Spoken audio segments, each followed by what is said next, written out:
जैन साथियों, आपका अपने यूट्यूब चैनल में हार्दिक स्वागत है। अध्यापक साथियों, आज हम मिशन अंकुर श्रृंखला के तहत डिजिटल प्रशिक्षण कोर्स 1 प्रारंभिक कक्षाओं में गणित की अंतिम प्रश्नोत्तरी को हल करेंगे और जानेंगे कि इस कोर्स की अंतिम प्रश्नोत्तरी के सही उत्तर क्या हैं। अध्यापक साथियों, आगे बढ़ने से पहले यदि अभी तक आपने हमारे चैनल जॉयफुल स्टडी को सब्सक्राइब नहीं किया है तो निवेदन है कि आप हमारे चैनल जॉयफुल स्टडी को सब्सक्राइब कर लें ताकि आगे आने वाले प्रशिक्षण की प्रश्नोत्तरी का नोटिफिकेशन आपको समय से प्राप्त हो सके। तो आइए साथियों, देखते हैं प्रश्नोत्तरी का पहला प्रश्न। अध्यापक साथियों, अंतिम प्रश्नोत्तरी का पहला प्रश्न है, कक्षा 2 में सिखाई जाने वाली अवधारणा पैटर्न हेतु कुछ उपकौशल और उपधारणा नीचे दी गई हैं। इन उपकौशल और उपधारणा को जिस क्रम में कक्षा में पढ़ाना चाहिए, नीचे दिए गए विकल्पों को सही क्रम में ड्रैग करें या जमाएं। अध्यापक साथियों, इस प्रश्न में जो है ये जो विकल्प दिए गए हैं इनको आपको ऊपर नीचे खिसकाकर सही क्रम में जमाना है। तो अध्यापक साथियों, सबसे पहले हम जो दूसरा विकल्प है इसको हम ऊपर ड्रैग करते हैं। इसके बाद हम जो ये विकल्प है इसको हम दूसरे नंबर पर खिसकाते हैं। इसके बाद हम इस विकल्प को तीसरे नंबर पर खिसकाते हैं। तो अध्यापक साथियों, इस क्रम में आपको जो है इस प्रश्न के उत्तर को जमा लेना है। इसके बाद हम नेक्स्ट पर क्लिक करते हैं। अगला प्रश्न है, एक पाठ योजना में लिखे गए उद्देश्य एक शिक्षक की किस प्रकार से मदद करते हैं। पहला विकल्प है, उद्देश्य बताते हैं कि एक शिक्षक को किस कक्षा में क्या पढ़ाना चाहिए। दूसरा विकल्प है, उद्देश्य बताते हैं कि शिक्षक एक पाठ पढ़ाने में किन लक्ष्यों को महत्व देते हैं, साथ ही इन लक्ष्यों की प्राप्ति हेतु सही गतिविधि चुनने में भी मदद करते हैं। अगला विकल्प है, उद्देश्य शिक्षकों की सही शिक्षण गतिविधियां चुनने में मदद करते हैं एवं छात्रों की त्रुटियां समझाने में भी सहयोग करते हैं। अगला विकल्प है, उद्देश्य शिक्षकों को बच्चों के व्यवहार के बारे में बताते हैं। साथ ही इसका सही उत्तर है ऑप्शन दूसरा, उद्देश्य बताते हैं कि शिक्षक एक पाठ पढ़ाने में किन लक्ष्यों को महत्व देते हैं, साथ ही उन लक्ष्यों की प्राप्ति हेतु सही गतिविधि चुनने में भी मदद करते हैं। अगला प्रश्न है, कक्षा 1 में शामिल जोड़ की उपधारणाओं और कौशलों को क्रम में लगाइए। अध्यापक साथियों, इस प्रश्न में आपको जो विकल्प दिए गए हैं इनको क्रम से लगाना है, अर्थात ड्रैग करके या खिसकाकर ऊपर नीचे क्रम से व्यवस्थित करना है। तो अध्यापक साथियों, सबसे पहले हम जो चौथे नंबर का विकल्प है इसको हम ऊपर ले जाते हैं। इसके बाद हम जो ये विकल्प है इसको हम तीसरे नंबर पर खिसका देते हैं। तो अध्यापक साथियों, इस प्रकार से इस प्रश्न के उत्तर को व्यवस्थित करना है। इसके बाद हम नेक्स्ट बटन पर क्लिक करते हैं। अगला प्रश्न है, कक्षा 1 में होने वाली निम्नलिखित गतिविधियों को पढ़िए और इनमें से कौन सी गतिविधि बच्चों में पूर्व कौशल का विकास करती है, जो बच्चों को संख्या समझाने में या संख्या सिखाने में मदद करता है। पहला ऑप्शन है, बच्चों को नंबर कार्ड देना और लिखे हुए नंबर को बिंदु से दर्शाना। अगला ऑप्शन है, बच्चों को कुछ चम्मच देना और हर एक चम्मच के साथ एक कटोरी रखने को कहना। अगला ऑप्शन है, बच्चों को 5 पेंसिल देना और उनसे पूछना कि उनके पास कुल कितनी पेंसिल हैं। अगला ऑप्शन है, बच्चों को गणितमाला पर अलग अलग संख्या पहचानने को कहना।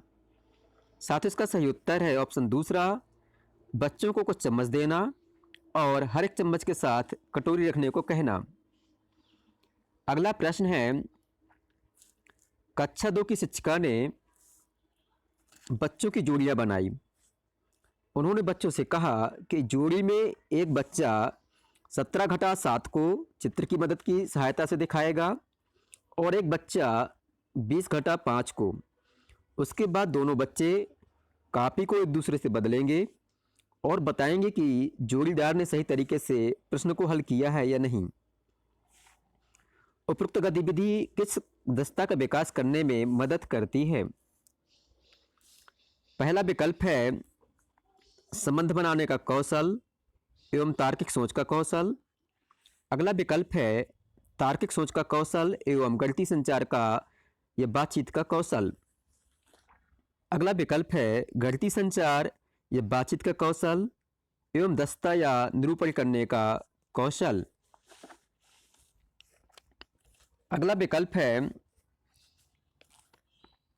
दर्शाने का या निरूपण करने का कौशल एवं संबंध बनाने का कौशल। साथ इसका सही उत्तर है ऑप्शन तीसरा, गणितीय संचार या बातचीत का कौशल एवं दर्शाने या निरूपण का कौशल। अगला प्रश्न है नवनीत द्वारा की गई गलतियों को देखें। शिक्षिका ने 12 धन 29 नवनीत को हल करने के लिए कहा और नवनीत ने जो है 2 धन 9 घेरा लिख दिया और 1 धन 2 3 लिख दिया। एक शिक्षक के तौर पर आप क्या कहेंगे?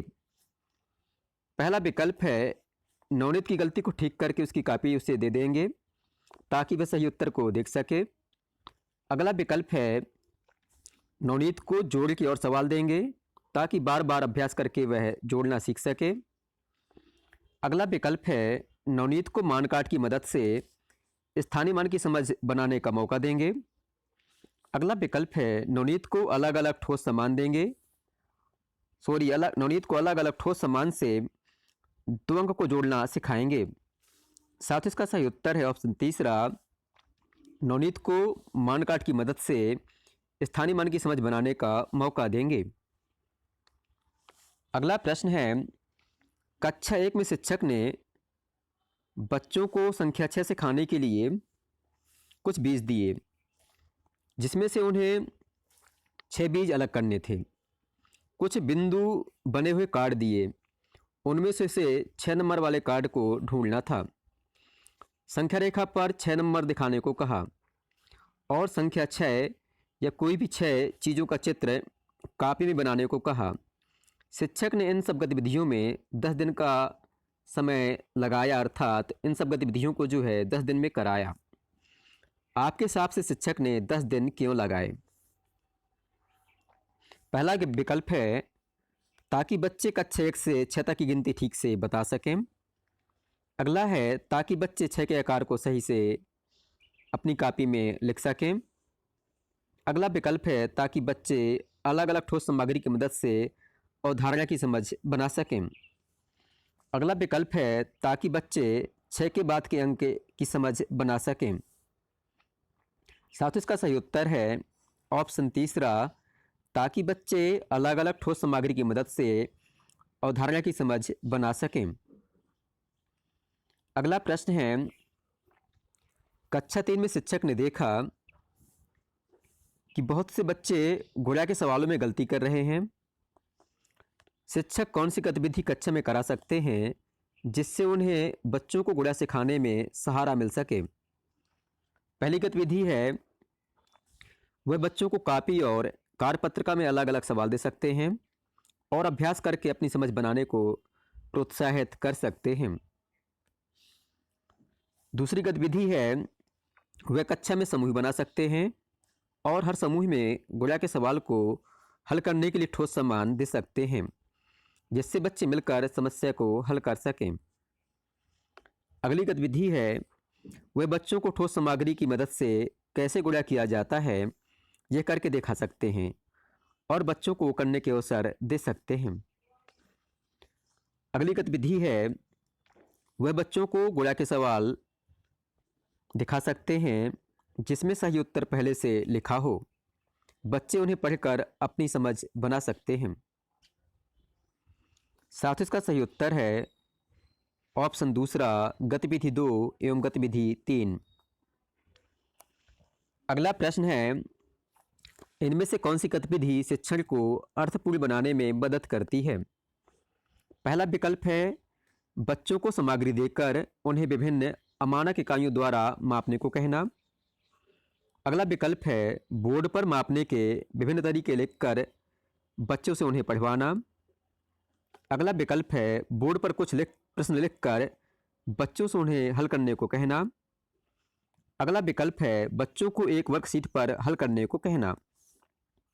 साथ इसका सही उत्तर है ऑप्शन पहला, बच्चों को सामग्री देकर उन्हें विभिन्न अमानक इकाइयों द्वारा मापने को कहना। अगला प्रश्न है कक्षा 3 के शिक्षक ने बच्चों को एक गुणा का सवाल हल करने के लिए दिया। उसके बाद उनसे पूछा कि आपने ये कैसे किया है, क्या इस सवाल को हल करने का कोई और तरीका है? आपका तरीका आपके साथियों से कैसे अलग है? ये प्रश्न नीचे दी गई किस दस्ता को विकास करने में मदद करते हैं? पहला ऑप्शन है अवधारणा की समझ एवं हल करने के तरीकों में प्रवाह। दूसरा ऑप्शन है हल करने के तरीकों में प्रवाह एवं संदर्भ के हिसाब से तार्किक सोच। अगला ऑप्शन है संदर्भ के हिसाब से तार्किक सोच एवं सकारात्मक सोच। और चौथा ऑप्शन है सकारात्मक सोच एवं अवधारणा की समझ। साथ इसका सही उत्तर है ऑप्शन दूसरा, हल करने के तरीकों में प्रवाह एवं संदर्भ के हिसाब से तार्किक सोच। साथ इस प्रकार से हमने जो है 10 में से 10 प्रश्नों के उत्तर दिए हैं। अध्यापक साथियों इसके बाद जैसे आप सबमिट बटन पर क्लिक करेंगे तो आपके द्वारा सही किए गए उत्तरों की संख्या लिखकर सामने आ जाएगी। आप जो है कमेंट्स बॉक्स में लिखकर बताएं कि आपको 10 में से कितने अंक प्राप्त हुए हैं। अध्यापक साथियों आपको वीडियो पसंद आया हो तो वीडियो को लाइक करें, अपने अध्यापक साथियों के साथ शेयर करें और हमारे चैनल जॉयफुल स्टडी को सब्सक्राइब करें। धन्यवाद।